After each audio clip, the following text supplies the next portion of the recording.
माधवी की शादी अमित से होती है। अमित की माँ काफ़ी शो ऑफ़ करने वाली औरत है। हर बात पर शो ऑफ़ करना उसकी आदत होती है। माँ, खाना लग गया है, चलिए खाना खा लीजिए। खाना देखकर संध्या, ओहो इट्स टू ऑयली। ऐसा खाना खाती हो तुम, इसलिए तो इतनी मोटी हो रही हो। मेरे से तो नहीं खाया जाएगा, कुछ हेल्दी सा बना दो मेरे लिए। माधवी रोज़ सुबह शाम पूजा करती। एक दिन, माँ मैं मंदिर जा रही हूँ, आपको तो पूजा पाठ से कोई मतलब ही नहीं है, इसलिए मैं मंदिर जाती हूँ ताकि पुण्य कमा सकूँ, नहीं तो आपकी तरह पापी बन जाऊँगी मैं। चलो मैं आज तुम्हारे साथ मंदिर चलती हूँ, वहीं से मुझे अनाथ आश्रम भी जाना है। मुझे अनाथ आश्रम जाना है, वहीं से मुझे बच्चों के लिए खाना बनाना है। मैं ये काम पिछले 10 सालों से कर रही हूँ और हर रोज़ अनाथ आश्रम जाती हूँ।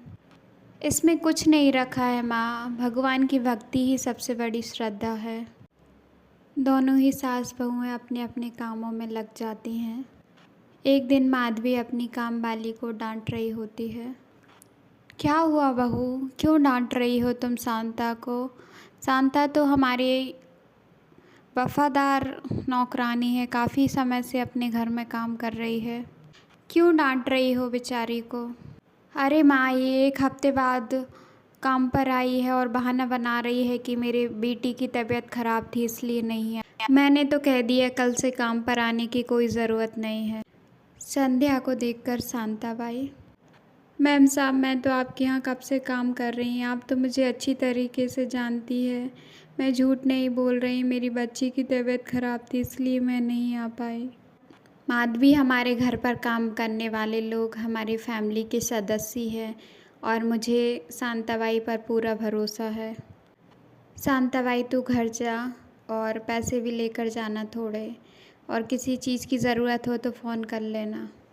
माधवी को ये देखकर बहुत गुस्सा आता है और वो अपने कमरे में चली जाती है।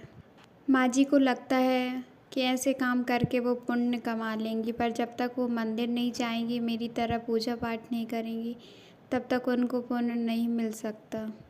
ऐसे ही 1 हफ्ता निकल जाता है। शांताबाई भी काम पर वापस लौटती है।